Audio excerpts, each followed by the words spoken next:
ਸਤਿ ਸ੍ਰੀ ਅਕਾਲ। ਮੈਂ ਹਾਂ ਚੰਚਲ ਮਨੋਹਰ ਸਿੰਘ। ਤੁਸੀਂ ਦੇਖ ਰਹੇ ਹੋ ਅੰਮ੍ਰਿਤ ਪ੍ਰਸਾਰ। ਅੰਮ੍ਰਿਤ ਪ੍ਰਸਾਰ ਦੇ ਦਰਸ਼ਕਾਂ ਦਾ ਬਹੁਤ-ਬਹੁਤ ਸਵਾਗਤ ਹੈ।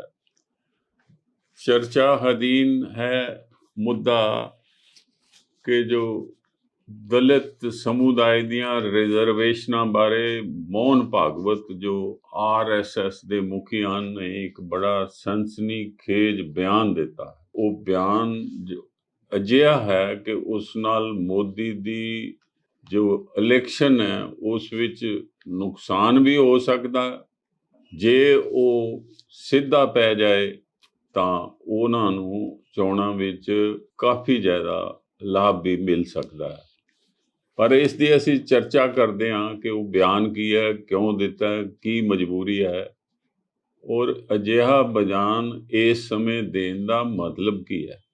ਤੁਸੀਂ ਸ਼ਾਇਦ ਸੁਣਿਆ ਵੀ ਹੋਵੇਗਾ, ਮੋਹਨ ਭਾਗਵਤ ਜੀ ਨੇ ਇੱਕ ਜੋ ਸੰਮੇਲਨ ਹੋ ਰਿਹਾ ਸੀ ਵਿਦਿਆਰਥੀਆਂ ਦਾ ਨਾਗਪੁਰ ਵਿੱਚ, ਉੱਥੇ ਇਹ ਬਿਆਨ ਦਿੱਤਾ ਕਿ ਜੋ ਦਲਿਤ ਸਮੁਦਾਇ ਹੈ ਉਹਨਾਂ ਨੂੰ ਅਸੀਂ 2000 ਸਾਲ ਤੋਂ ਪਸ਼ੂ ਬਣਾ ਕੇ ਰੱਖਿਆ ਹੋਇਆ ਔਰ ਅਸੀਂ ਉਹਨਾਂ ਨੂੰ ਬੜੀ ਜਿਹੜੀ ਹੈ ਆਦਰ ਸਤਿਕਾਰ ਮਾਣ ਦੇ ਰੁਤਬੇ ਤੋਂ ਵੰਚਿਤ ਰੱਖਿਆ।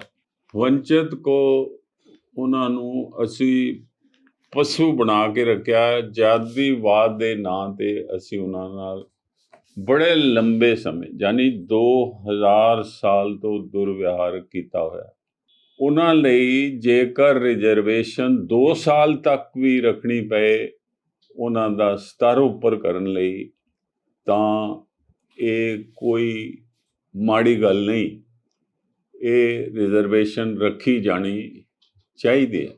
ਇਹ ਬਿਆਨ ਬੜਾ ਸਨਸਨੀਖੇਜ ਹੈ ਕਿਉਂਕਿ ਇਸ ਬਿਆਨ ਤੋਂ ਬਾਅਦ ਜਿਹੜਾ ਉੱਚ ਕੁਲ ਜਾਤਾਂ ਹਨ, ਜਿਨ੍ਹਾਂ 'ਚ ਬ੍ਰਾਹਮਣ, ਬਾਣੀਏ, ਮਹਾਜਨ ਆ ਜਾਂਦੇ ਹਨ ਅਤੇ ਹੋਰ ਨਾਲ ਸੰਬੰਧਿਤ ਹਿੰਦੂ ਸਮਾਜ ਦੀਆਂ ਜਾਤਾਂ, ਉਹਨਾਂ ਦੇ ਮੂੰਹ 'ਤੇ ਤਮਾਚਾ ਮਾਰਿਆ ਗਿਆ ਹੈ ਕਿ ਤੁਸੀਂ ਦਲਿਤਾਂ ਨਾਲ ਇਤਨਾ ਵਿਤਕਰਾ ਕੀਤਾ ਕਿ ਉਹਨਾਂ ਨੂੰ ਤੁਸੀਂ ਪਸ਼ੂ ਸਮਾਨ ਬਣਾ ਕੇ ਰੱਖਿਆ।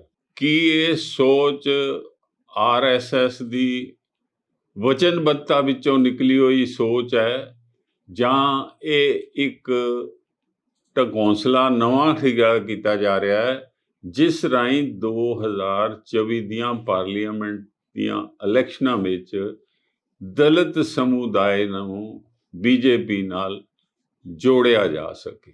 ਕਿਉਂਕਿ ਤੁਸੀਂ ਦੇਖਿਆ ਕਿ ਜਿਹੜੀਆਂ ਚੋਣਾਂ UP ਤੇ ਹੋਰ ਥਾਵਾਂ ਤੇ ਬਾਈ ਇਲੈਕਸ਼ਨ ਹੋਈਆਂ, ਉਹਦੇ ਵਿੱਚੋਂ 4 ਇਲੈਕਸ਼ਨਾਂ BJP ਹਾਰ ਗਈ ਹੈ ਤੇ 3 ਇਲੈਕਸ਼ਨਾਂ BJP ਨੇ ਬਾਈ ਇਲੈਕਸ਼ਨਾਂ ਜਿੱਤੀਆਂ, ਜਿਹਦੇ ਚੋਂ ਜੋ ਇਲੈਕਸ਼ਨਾਂ ਸਾਊਥ ਈਸਟ ਸਟੇਟਾਂ ਦੀਆਂ ਛੋਟੀਆਂ ਸਟੇਟਾਂ, ਸੋ ਇਹਨਾਂ ਮੈਨਾਂ ਨਹੀਂ ਲੱਗਦੀਆਂ। ਜਿਹੜੀ UP ਵਿੱਚ ਗੋਸੀ ਅਸੈਂਬਲੀ ਸੀਟ ਜੋ ਰਿਜ਼ਰਵ ਹੈ ਤੇ ਜੋ BJP ਦੀ ਬਹੁਤ ਵੱਡੇ ਗਿਣਤੀ ਨਾਲ ਹਾਰ ਹੋਈ ਹੈ, ਉਸ ਦਾ ਵੀ ਭਾਜਪਾ ਵਿੱਚ ਬਹੁਤ ਸੋਚ ਚੱਲ ਰਹੀ ਹੈ ਕਿ ਛੋਟੀਆਂ ਜਾਤਾਂ ਜਾਂ ਅਤ ਛੋਟੀਆਂ ਜਾਤਾਂ ਕੀ BJP ਨੂੰ ਛੱਡ ਕੇ ਜਾ ਰਹੀਆਂ।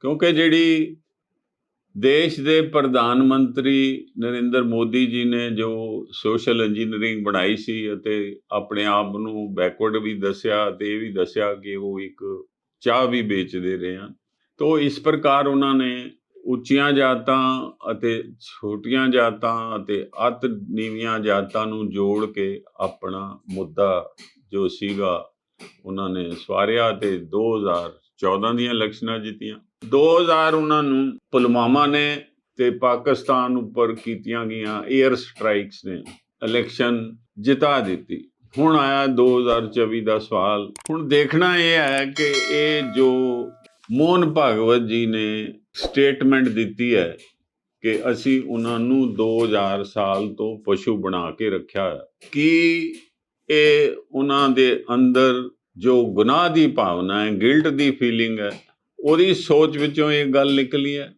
ਕਿ ਉਹ ਆਪਣਾ ਹੁਣ ਮਨ ਗਿਲਟ ਤੋਂ ਹੌਲਾ ਕਰਨਾ ਚਾਹੁੰਦੇ ਹਨ। ਇਹ ਤਾਂ ਸਮਾਂ ਦੱਸੇਗਾ, ਕਿਉਂਕਿ ਮੈਂ ਤੁਹਾਨੂੰ ਦੱਸਦਾ ਕਿ 1985 ਦਾ RSS ਦਾ ਜੋ ਰੈਜ਼ੋਲੂਸ਼ਨ ਹੈ ਰਿਜ਼ਰਵੇਸ਼ਨ ਤੇ, ਉਹ ਮੈਂ ਤੁਹਾਡੇ ਨਾਲ ਸਾਂਝਾ ਕਰ ਰਿਹਾ ਕਿ 1985 ਵਿੱਚ ਅਖਿਲ ਭਾਰਤੀ ਕਾਰਜਕਾਰੀ ਮੰਡਲ ਨੇ ਬੜੀ ਸਪਸ਼ਟ ਰੂਪ ਵਿੱਚ ਕਿਹਾ ਕਿ ਦੇਸ਼ ਵਿੱਚ ਆਰਕਸ਼ਣ ਯਾਨੀ ਰਿਜ਼ਰਵੇਸ਼ਨ ਪੂਰੀ ਤਰ੍ਹਾਂ ਸਮਾਪਤ ਹੋਣੀ ਚਾਹੀਦੀ ਹੈ। ਅਤੇ ਇਸ ਸਿਲਸਿਲੇ ਵਿੱਚ ਉਹਨਾਂ ਨੇ ਉਸ ਸਮੇਂ ਦੇ ਪ੍ਰਧਾਨ ਮੰਤਰੀ ਨੂੰ ਇੱਕ ਪੱਤਰ ਵੀ ਲਿਖਿਆ। ਤੋ ਫਿਰ ਜੋ RSS ਦੀ ਐਗਜ਼ੈਕਟਿਵ ਕਮੇਟੀ ਹੈ, ਯਾਨੀ ਕਿ ਸੰਘ ਦੀ ਜੋ ਕਮੇਟੀ ਹੈ, ਉਸਨੇ ਇਸ ਰੈਜ਼ੋਲੂਸ਼ਨ ਦਾ ਸਮਰਥਨ ਕੀਤਾ ਔਰ ਮੋਹਨ ਭਾਗਵਤ ਨੇ ਇਸ ਰੈਜ਼ੋਲੂਸ਼ਨ ਨੂੰ ਮੱਦੇਨਜ਼ਰ ਰੱਖ ਕੇ ਇਹ ਸਟੇਟਮੈਂਟ ਦਿੱਤੀ ਕਿ ਆਰਕਸ਼ਣ ਜਿਹੜਾ ਇਹ ਖਤਮ ਹੋਣਾ ਚਾਹੀਦਾ। ਔਰ ਤੁਹਾਨੂੰ ਹੈਰਾਨਗੀ ਹੋਵੇਗੀ ਕਿ ਜਦੋਂ ਇਲੈਕਸ਼ਨਾਂ ਹੋ ਰਹੀਆਂ ਸੀ ਬਿਹਾਰ ਵਿੱਚ, ਤਾਂ 1991 ਦੇ ਜਦ 2 ਹਿੱਸੇ ਦੀਆਂ ਇਲੈਕਸ਼ਨਾਂ ਹੋ ਚੁੱਕੀਆਂ ਸਨ, 3/4 ਵੋਟਾਂ ਪੈ ਚੁੱਕੀਆਂ ਸਨ, ਤਾਂ ਕੋਰ ਵੋਟਰ ਤਾਂ ਸੰਘ ਦੀ ਮਾਨਸਿਕਤਾ ਜਿਹਦੇ ਵਿੱਚ ਕਿ ਜਿਹੜੀ ਰਿਜ਼ਰਵੇਸ਼ਨ ਹੈ ਬਾਰ-ਬਾਰ ਉਹਨਾਂ ਨੂੰ ਤੰਗ ਕਰਦੀ ਹੈ, ਉਹ ਇਸ ਨੂੰ ਹਟਾਉਣਾ ਚਾਹੁੰਦੇ। ਤੋ ਬਿਹਾਰ ਦੀਆਂ 2/3 ਇਲੈਕਸ਼ਨਾਂ ਤੋਂ ਬਾਅਦ ਮੋਹਨ ਭਾਗਵਤ ਨੇ ਹੀ ਸਟੇਟਮੈਂਟ ਦਿੱਤੀ ਕਿ ਆਰਕਸ਼ਣ ਨਹੀਂ ਹੋਣੀ ਚਾਹੀਦੀ ਔਰ ਇਸ ਨੂੰ ਖਤਮ ਕਰ ਦੇਣਾ ਚਾਹੀਦਾ। ਸੋ ਉਸ ਦਾ ਪ੍ਰਭਾਵ ਜਿਹੜੀਆਂ ਬਾਕੀ ਦੀਆਂ ਚੋਣਾਂ ਰਹਿੰਦੀਆਂ ਸੀ ਉਹਨਾਂ ਦੇ ਨਤੀਜਿਆਂ ਵਿੱਚ ਸਪਸ਼ਟ ਰੂਪ ਵਿੱਚ ਸਾਹਮਣੇ ਆਇਆ, ਨਜ਼ਰ ਆਇਆ। ਔਰ ਨਤੀਜੇ BJP ਦੇ ਯਾਨੀ ਭਾਜਪਾ ਦੇ ਉਹ ਵਿਰੁੱਧ ਗਏ। ਯਾਨੀ ਜਿਹੜੀਆਂ ਮੈਂ ਬਿਹਾਰ ਦੀ ਚੋਣਾਂ ਦੀ ਚਰਚਾ ਕਰ ਰਿਹਾ, ਇਹ 2015 ਦੀ ਗੱਲ ਹੈ। ਯਾਨੀ 2015 ਵਿੱਚ ਤਾਂ ਮੋਹਨ ਭਾਗਵਤ ਕਹਿ ਰਹੇ ਕਿ ਆਰਕਸ਼ਣ ਬਿਲਕੁਲ ਖਤਮ ਕਰ ਦੇਣੀ ਚਾਹੀਦੀ, ਲੇਕਿਨ 8 ਸਾਲ ਬਾਅਦ ਜਿਹੜਾ ਯੂ ਟਰਨ ਆਇਆ, ਇਹ ਕੀ ਹੈ ਤੇ ਕਿਉਂ ਆਇਆ, ਇਸ ਨੂੰ ਸਮਝਣ ਦੀ ਲੋੜ ਹੈ। ਕਿ ਇਹ RSS ਦੇ ਅੰਦਰ ਇੱਕ ਵਿਚਾਰਧਾਰਕ ਪਰਿਵਰਤਨ ਆਇਆ ਜਾਂ ਨਹੀਂ, ਕਿ ਸਿਰਫ ਚੋਣਾਂ ਜਿੱਤਣ ਦਾ ਇੱਕ ਨਵਾਂ ਢੰਗੋਸਲਾ ਸ਼ੁਰੂ ਕੀਤਾ ਹੈ, ਜਿਸ ਨੂੰ ਲੀਡ ਕਰ ਰਹੇ ਮੋਹਨ ਭਾਗਵਤ। ਸੋ ਮੋਹਨ ਭਾਗਵਤ ਜੀ ਨੇ ਇਹ ਸ਼ਾਇਦ ਇਸ ਲਈ ਕਿਹਾ ਵੀ ਹੋ ਸਕਦਾ ਹੈ ਕਿ ਮੋਦੀ ਦਾ ਜੋ ਇਮੇਜ ਹੈ ਵੋਟਾਂ ਵਟੋਰਨ ਦਾ, ਜਿਹੜਾ ਉਹ ਆਈਕਨ ਸੀਗਾ BJP ਦਾ, ਉਹ ਹੁਣ ਪੇਤਲਾ ਪੈ ਗਿਆ, ਪੀਲਾ ਪੈ ਗਿਆ। ਹੁਣ ਮੋਦੀ ਜੀ ਦੇ ਕਹਿਣ ਤੇ ਲੋਕ ਵੋਟਾਂ ਨਹੀਂ ਪਾਉਂਦੇ, ਜਿਵੇਂ ਕਰਨਾਟਕਾ 'ਚ ਹੋਇਆ, ਹਿਮਾਚਲ 'ਚ ਹੋਇਆ ਅਤੇ ਹੋਰ ਕਈ ਥਾਵਾਂ 'ਤੇ ਜਿਹੜੀਆਂ ਬਾਈ ਇਲੈਕਸ਼ਨਸ ਹੋਈਆਂ ਉਹਨਾਂ ਵਿੱਚ ਹੋਇਆ, ਅਤੇ ਜਿਹੜੀਆਂ ਮਿਊਨਿਸਪਲ ਇਲੈਕਸ਼ਨਾਂ ਕਈ ਥਾਂ 'ਤੇ BJP ਬੁਰੀ ਤਰ੍ਹਾਂ ਹਾਰੀ ਹੈ। ਸੋ ਇਹ ਜੋ 80% ਹਿੰਦੂਆਂ ਦੀਆਂ ਵੋਟਾਂ ਹੈ ਦੇਸ਼ ਵਿੱਚ, ਜਿਹਦੇ ਵਿੱਚੋਂ BJP ਨੂੰ ਸਿਰਫ 37% ਵੋਟਾਂ ਪੈਂਦੀਆਂ। ਇਸ ਦਾ ਮਤਲਬ ਇਹ ਹੈ ਕਿ ਜੋ ਹਿੰਦੂ ਸਮਾਜ ਹੈ ਉਸ ਦੇ ਅੰਦਰ ਹਿੰਦੂਤਵ ਲਈ, ਪ੍ਰਾਈਮ ਮਿਨਿਸਟਰ ਮੋਦੀ ਲਈ ਜਾਂ BJP ਲਈ ਕੋਈ ਅਜਿਹੀ ਉੱਚੀ ਪੱਧਰ ਦੀ ਸਿਆਸੀ ਜੋ ਹੈ ਸੋਚ ਨਹੀਂ ਹੈ, ਕਿਉਂਕਿ ਸਾਰਾ ਹਿੰਦੂ ਸਮਾਜ ਇਸ ਮੁੱਦੇ ਤੇ ਵੋਟਾਂ ਨਹੀਂ ਪਾ ਰਿਹਾ BJP ਨੂੰ। ਤੇ ਮੋਹਨ ਭਾਗਵਤ ਜੀ ਨੂੰ ਇਹ ਸਮਝ ਆਈ ਹੈ ਜਾਂ RSS ਨੂੰ ਸਮਝ ਆਈ ਹੈ ਕਿ ਜੇਕਰ ਅਸੀਂ ਆਪਣੀ ਸੋਚ ਵਿੱਚ ਪਰਿਵਰਤਨ ਨਹੀਂ ਲਿਆਂਦੇ ਤਾਂ ਫਿਰ ਸਾਡੇ ਨਾਲ ਦਲਿਤ ਸਮਾਜ ਦੀ ਬਹੁ ਗਿਣਤੀ ਜੋ ਸਾਡੇ ਤੋਂ ਦੂਰ ਹੈ ਉਹ ਕਦੀ ਵੀ ਨੇੜੇ ਨਹੀਂ ਆਏਗੀ ਅਤੇ 2024 ਦੀਆਂ ਇਲੈਕਸ਼ਨਾਂ ਨਹੀਂ ਜਿੱਤੀਆਂ ਜਾ ਸਕਦੀਆਂ। ਜੇਕਰ 2024 ਦੀਆਂ ਚੋਣਾਂ BJP ਹਾਰ ਜਾਂਦੀ ਹੈ ਜਾਂ ਪ੍ਰਧਾਨ ਮੰਤਰੀ ਨਰਿੰਦਰ ਮੋਦੀ ਜੀ ਤੀਜੀ ਵਾਰੀ ਸਰਕਾਰ ਨਹੀਂ ਬਣਾ ਸਕਦੇ ਤਾਂ ਉਹਨਾਂ ਦਾ ਜੋ ਇਰਾਦਾ ਹੈ ਕਿ 1925 ਵਿੱਚ 100 ਸਾਲ ਪੂਰੇ ਹੋ ਰਹੇ ਹਨ ਆਰਐਸਐਸ ਦੇ। ਆਰਐਸਐਸ ਸਥਾਪਿਤ ਕੀਤੀ ਗਈ ਸੀ 1925 ਵਿੱਚ ਤੇ 2025 ਵਿੱਚ ਉਹਨਾਂ ਦੇ 100 ਸਾਲਾ ਮਨਾਉਣਾ ਹੈ। ਅਗਰ ਤਾਂ ਮੋਦੀ ਸਰਕਾਰ ਕੇਂਦਰ ਵਿੱਚ ਰਾਜ ਸੱਤਾ ਹਥਿਆ ਲਏਗੀ ਫਿਰ ਤਾਂ ਆਰਐਸਐਸ ਜੋ ਹੈ ਇਸ ਸਥਾਪਨਾ ਦਿਵਸ ਨੂੰ ਇੰਟਰਨੈਸ਼ਨਲ ਲੈਵਲ ਤੇ ਮਨਾਏਗੀ ਅਤੇ ਉਸ ਦੀ ਜਿਹੜੀ ਰੰਗ ਰੂਪ ਹੋਏਗਾ ਉਸ ਦੀ ਚੜ੍ਹਤ ਦਾ ਉਸ ਦੀ ਗੱਲ ਹੀ ਵੱਖਰੀ ਹੋਏਗੀ। ਆਰਐਸਐਸ ਨੂੰ ਇਹ ਮਹਿਸੂਸ ਹੋ ਰਿਹਾ ਹੈ ਕਿ ਜੇਕਰ ਇਲੈਕਸ਼ਨਾਂ ਮੋਦੀ ਜੀ ਹਾਰ ਗਏ ਤਾਂ ਉਹਨਾਂ ਦਾ ਜਿਹੜਾ ਸੁਪਨਾ ਸੀ ਕਿ ਰਾਜ ਸੱਤਾ ਵਿੱਚ ਰਹਿ ਕੇ 2025 'ਚ 100 ਸਾਲ ਮਨਾਉਣ ਦਾ ਉਹ ਅਧੂਰਾ ਰਹਿ ਜਾਏਗਾ। ਔਰ ਇੱਥੇ ਮੈਂ ਇੱਕ ਹੋਰ ਗੱਲ ਤੁਹਾਨੂੰ ਦੱਸਣੀ ਚਾਹੁੰਦਾ। ਮੋਹਨ ਭਾਗਵਤ ਜੀ ਨੇ ਕਿਹਾ ਕਿ ਬੀਜੇਪੀ ਤੇ ਆਰਐਸਐਸ ਦੇ ਲੀਡਰਾਂ ਨੂੰ ਦਲਿਤਾਂ ਦੇ ਘਰਾਂ ਵਿੱਚ ਜਾਣਾ ਚਾਹੀਦਾ, ਉਹਨਾਂ ਦਾ ਬਣਾਇਆ ਹੋਇਆ ਖਾਣਾ ਖਾਣਾ ਚਾਹੀਦਾ, ਉਹਨਾਂ ਨੂੰ ਆਪਣੇ ਘਰਾਂ ਵਿੱਚ ਬੁਲਾਉਣਾ ਚਾਹੀਦਾ ਅਤੇ ਉਹਨਾਂ ਨੂੰ ਖਾਣਾ ਖਵਾਉਣਾ ਚਾਹੀਦਾ। ਇਸ ਤੋਂ ਵੀ ਅੱਗੇ ਜਿਹੜੀ ਵੱਡੀ ਗੱਲ ਉਹਨਾਂ ਨੇ ਕਹਿ ਦਿੱਤੀ, ਮੋਹਨ ਭਾਗਵਤ ਜੀ ਪਹਿਲੇ ਮਾਸਾਹਾਰੀ ਸੀਗੇ, ਬੜੇ ਲੰਬੇ ਸਮੇਂ ਉਹ ਮਾਸਾਹਾਰੀ ਰਹੇ, ਫਿਰ ਉਹਨਾਂ ਨੇ ਮਾਸ ਖਾਣਾ ਛੱਡ ਦਿੱਤਾ। ਹੁਣ ਉਹਨਾਂ ਨੇ ਕਿਹਾ ਕਿ ਜੇਕਰ ਦਲਿਤ ਸਮਾਜ ਨਾਲ ਸਾਂਝ ਬਣਾਉਣ ਲਈ ਮਾਸ ਵੀ ਖਾਣਾ ਪਏ, ਉਹਨਾਂ ਦਾ ਬਣਾਇਆ ਹੋਇਆ ਉਹਨਾਂ ਦੇ ਘਰਾਂ ਵਿੱਚ ਪਰੋਸਿਆ ਜਾਏ ਤੁਹਾਨੂੰ, ਤਾਂ ਤੁਹਾਨੂੰ ਮੀਟ ਵੀ ਖਾਣਾ ਚਾਹੀਦਾ ਹੈ।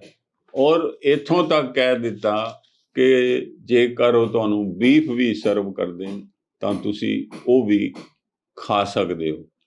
ਇਹ ਜੋ ਅਸਿਮੀਲੇਸ਼ਨ ਦਾ ਜਿਹੜਾ ਨਵਾਂ ਪ੍ਰੋਜੈਕਟ ਆਰਐਸਐਸ ਨੇ ਚੁਣਿਆ, ਜਿਹਦੇ ਵਿੱਚ ਕਿ ਸਿਰਫ ਉਹ ਦਲਿਤ ਸਮਾਜ ਦੇ 2000 ਸਾਲ ਤੋਂ ਉਹਨਾਂ ਨੂੰ ਪਸ਼ੂ ਸਮਾਨ ਜੋ ਦਰਜਾ ਦਿੱਤਾ ਆ ਉਸ ਦੀ ਨਿੰਦਾ ਕਰਦੇ ਹੋਏ ਉਹਨਾਂ ਨੇ 200 ਸਾਲ ਤੱਕ ਜਿਹੜੀ ਰਿਜ਼ਰਵੇਸ਼ਨ ਦਾ ਸਮਰਥਨ ਕੀਤਾ, ਉਹਦੇ ਨਾਲ ਉਹਨਾਂ ਨਾਲ ਬੈਠ ਕੇ ਰੋਟੀ ਖਾਣ ਦਾ, ਭੋਜਨ ਸਾਂਝਾ ਕਰਨ ਦਾ, ਉਹਨਾਂ ਨੂੰ ਘਰਾਂ 'ਚ ਬੁਲਾ ਕੇ ਉਹਨਾਂ ਨਾਲ ਸੋਸ਼ਲਾਈਜ਼ ਕਰਨ ਦਾ, ਉਹਨਾਂ ਨਾਲ ਸਮਾਜਿਕ ਜੀਵਨ ਸਾਂਝੇ ਤੌਰ 'ਤੇ ਬਿਤਾਉਣ ਦਾ ਵੀ ਉਹਨਾਂ ਨੇ ਹਿੰਦੂਆਂ ਨੂੰ ਇੱਕ ਸੱਦਾ ਦਿੱਤਾ ਹੈ।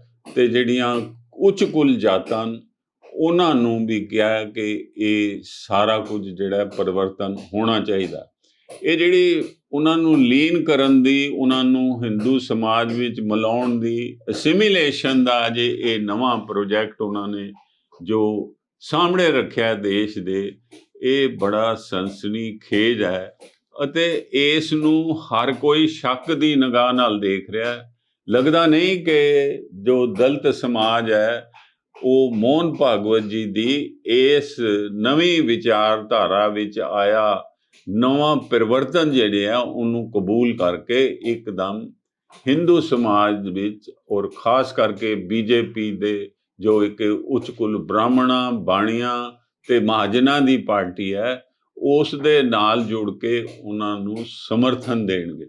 ਇਹ ਬੜਾ ਮੁਸ਼ਕਲ ਲੱਗਦਾ ਹੈ, ਪਰ ਇਹ ਜੋ ਨਵੀਂ ਖੇਡ ਉਸਾਰੀ ਜਾ ਰਹੀ ਹੈ, ਇਸ ਨੂੰ ਸਾਰੇ ਸਮਾਜ ਨੂੰ ਬੜੇ ਧਿਆਨ ਨਾਲ ਦੇਖਣਾ ਚਾਹੀਦਾ ਔਰ ਇਸ ਉੱਪਰ ਕਿੰਤੂ ਪ੍ਰੰਤੂ ਵੀ ਕਰਨਾ ਚਾਹੀਦਾ ਔਰ ਇਸ ਉੱਪਰ ਸੰਵਾਦ ਵੀ ਰਚਾਉਣੇ ਚਾਹੀਦੇ ਤਾਂ ਜੋ ਇਹ ਜੋ ਉਹਨਾਂ ਨੇ ਗਿਲਟ ਕਬੂਲ ਕੀਤੀ ਹੈ ਕਿ ਅਸੀਂ ਦਲਿਤਾਂ ਨੂੰ 2000 ਸਾਲ ਤੱਕ ਪਸ਼ੂ ਦੇ ਪੱਧਰ ਤੇ ਜੀਵਨ ਜੀਣ ਤੇ ਮਜਬੂਰ ਕੀਤਾ।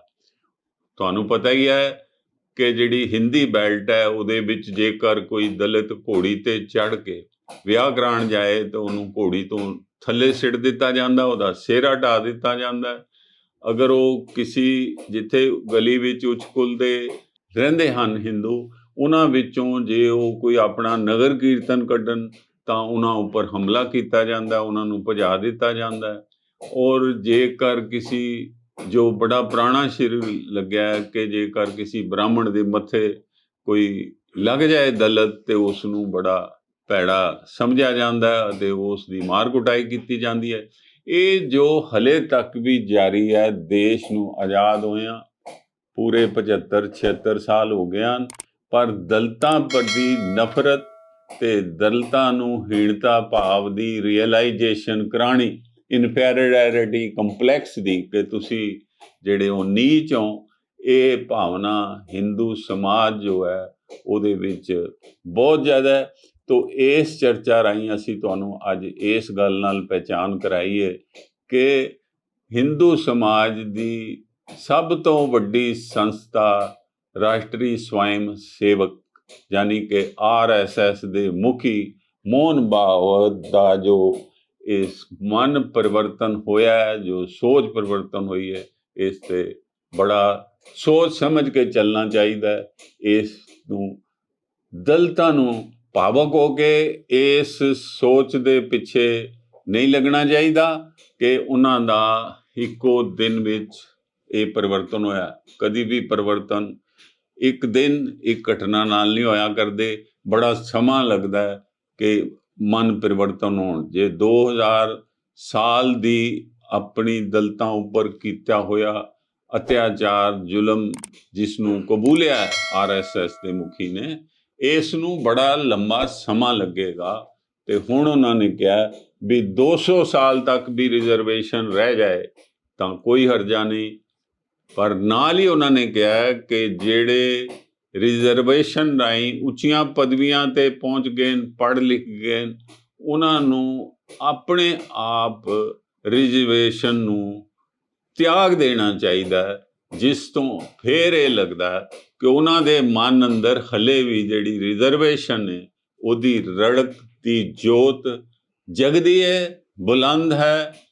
ਤੋ ਇਸ ਚਰਚਾ ਨੂੰ ਇੱਥੇ ਸਮਾਪਤ ਕਰਦੇ ਹਾਂ। ਉਮੀਦ ਹੈ ਚਰਚਾ ਤੁਹਾਨੂੰ ਪਸੰਦ ਆਏਗੀ। ਇਸ ਚਰਚਾ ਨੂੰ ਹਰ ਦਲਿਤ ਦਾ ਫਰਜ਼ ਹੈ ਕਿ ਵੱਧ ਤੋਂ ਵੱਧ ਦਲਿਤਾਂ ਨਾਲ ਇਸ ਨੂੰ ਸਾਂਝੀ ਕਰੇ, ਇਸ ਦਾ ਪ੍ਰਚਾਰ ਕਰੇ। ਇਹ ਕਹਿੰਦਾ ਹੋਇਆ ਮੇਰੀ ਆਪ ਜੀ ਨੂੰ ਗੁਜ਼ਾਰਿਸ਼ ਹੈ, ਜੇਕਰ ਤੁਸੀਂ ਇਸ ਚੈਨਲ ਨੂੰ ਹੁਣ ਤੱਕ ਸਬਸਕ੍ਰਾਈਬ ਨਹੀਂ ਕੀਤਾ ਤਾਂ ਇਸ ਨੂੰ ਸਬਸਕ੍ਰਾਈਬ ਕਰੋ। ਆਪਣੇ ਮਿੱਤਰਾਂ ਸੰਬੰਧੀਆਂ ਨੂੰ ਵੀ ਇਸ ਨੂੰ ਸਬਸਕ੍ਰਾਈਬ ਕਰਨ ਲਈ ਸੱਦਾ ਦਿਓ। ਧੰਨਵਾਦ। ਸਤਿ ਸ੍ਰੀ ਅਕਾਲ।